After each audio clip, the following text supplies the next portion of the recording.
Și intrăm așa un pic în sfera sănătății. Discutăm despre metode contraceptive și despre noutățile din domeniul metodelor contraceptive, mai ales că acum vorbim despre o noutate, o inovație, și anume steriletul sferic, care vine așa să înlocuiască, și anume steriletul clasic în formă de T.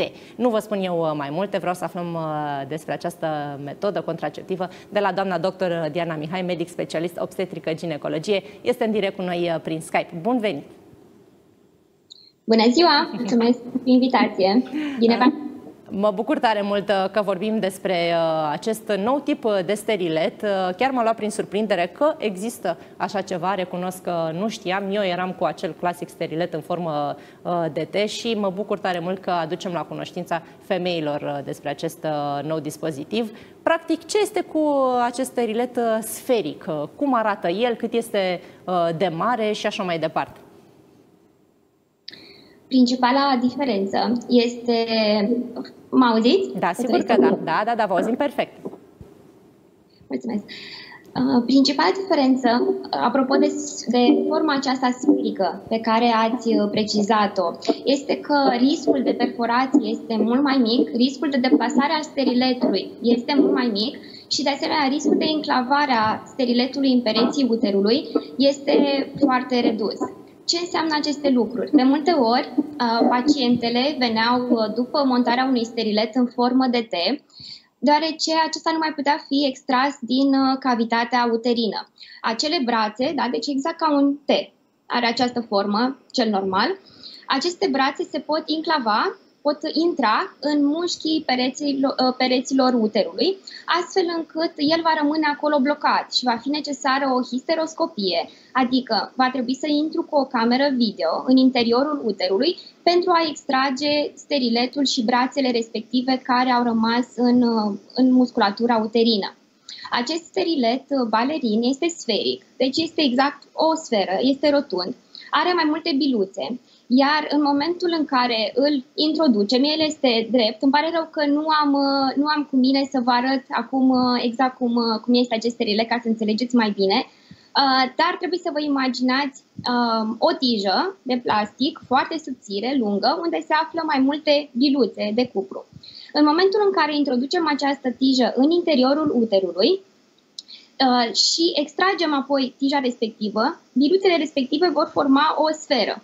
Vor forma ceva rotund care se va adapta perfect cavității uterului, astfel încât el nu poate înțepa uterul, nu se poate bloca acolo, el ia forma uterului și de aceea pacientele nu au simptome neplăcute, rata de rejecție din partea organismului este mult mai mică. Multe paciente se tem că dacă vor pune un sterilet vor avea menstruații dureroase sau abundente sau viața intimă le va fi afectată. Toate aceste lucruri nu se vor întâmpla dacă folosim acest tip de sterilet. Iar extragerea lui este foarte simplă de asemenea, deoarece în momentul în care ulterior vom trage de firul pe care sunt aceste biluțe, el va reveni din forma sferică la forma liniară și va fi extras foarte ușor, fără a exista riscul de a se bloca în interiorul uterului.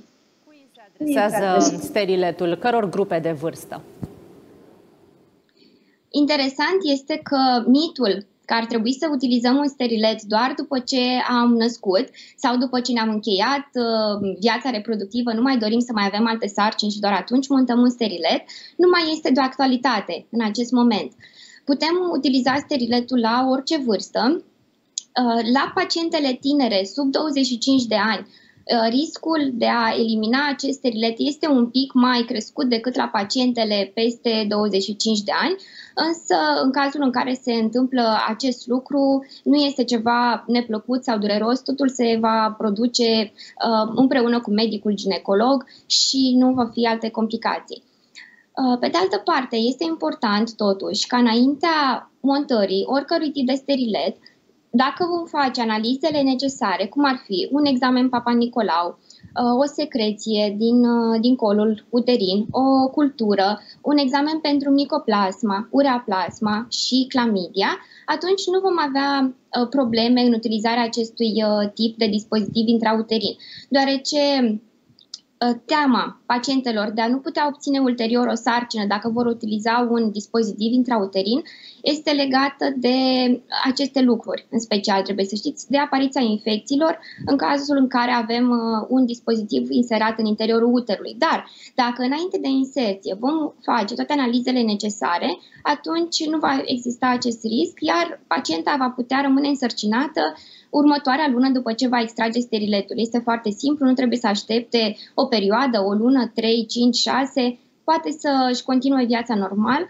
și, pe de altă parte, nu afectează nici viața intimă, nu îi produce vreun disconfort, nici ei, nici partenerului. Dar totuși trebuie să subliniem faptul că nu protejează împotriva bolilor cu transmitere sexuală. Deci doar utilizarea metodelor contraceptive de barieră, și anume prezervativul feminin sau masculin, pot împiedica transmiterea bolilor cu transmitere sexuală. În rest, celelalte doar protejează pentru apariția unei sarcini, astfel încât este necesar ca pacienta să aibă grijă în acest sens, să-și facă analizele la timp, să aibă o viață intimă cât mai organizată și să aibă grijă de ea. Mai este un aspect important, faptul că nu este hormonal acest dispozitiv, da? Și că acționează doar acel cupru și împiedică formarea unei sarcini. Exact, de multe ori pacientele se tem de utilizarea unei metode contraceptive care eliberează și hormoni.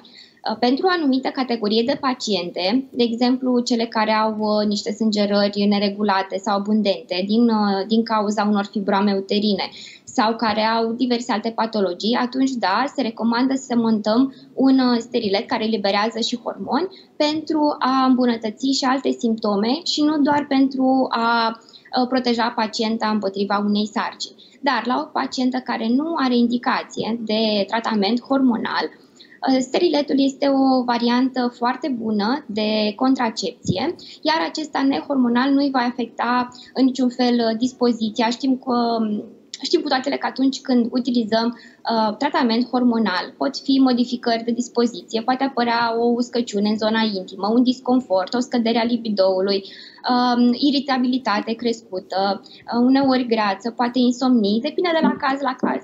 Deci dacă nu avem o indicație pentru tratament hormonal, pentru o altă patologie asociată, atunci dispozitivul intrauterin și acest sterilet poate fi utilizat ca și o primă variantă. Trebuie să vorbim și despre contraindicații, dacă sunt anumite paciente care nu ar trebui să-l folosească.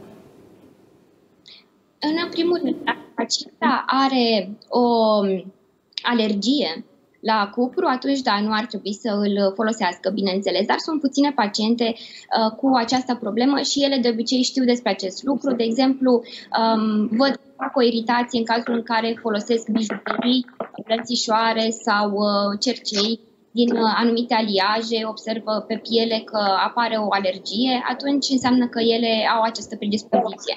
Dacă o altă contraindicație ar fi prezența oricărei infecții, cum am și precizat.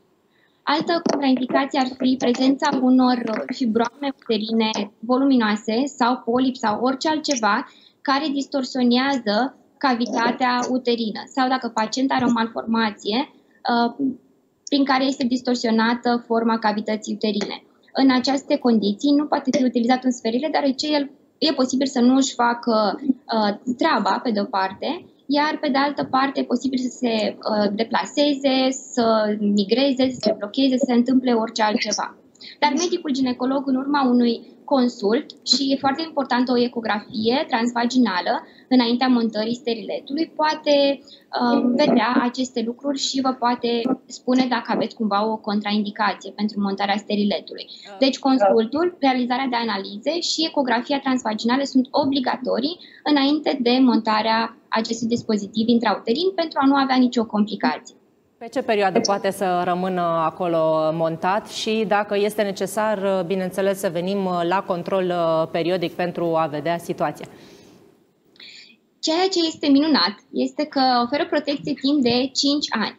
Deci De obicei, pacientele utilizează anticoncepționale, da? Pastiluțe.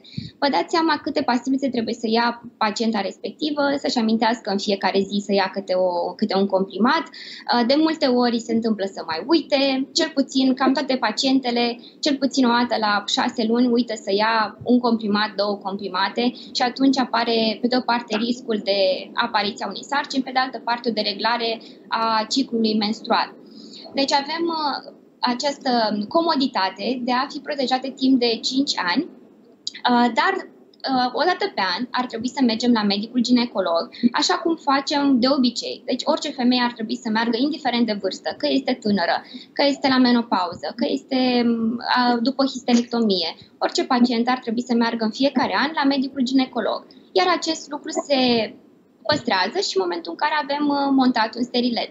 Se va face o ecografie și se va vedea dacă steriletul este poziționat acolo unde trebuie, se vor verifica firele respective care sunt lăsate cam 1,5 cm în afara cervixului pentru a fi extras ulterior. O dată pe an la ginecolog este suficient. Diana, îți mulțumim tare mult pentru aceste informații și pentru faptul că ne-ai prezentat această nouă metodă contraceptivă, această inovație. Într-adevăr, este minunată libertatea pe care ți-o oferă acest dispozitiv și cu multă grijă să mergem la medicul ginecolog în cazul în care, iată, ne dorim să apelăm la această metodă contraceptivă. Îți mulțumesc tare mult și să ne revedem cu bine, să mai povestim.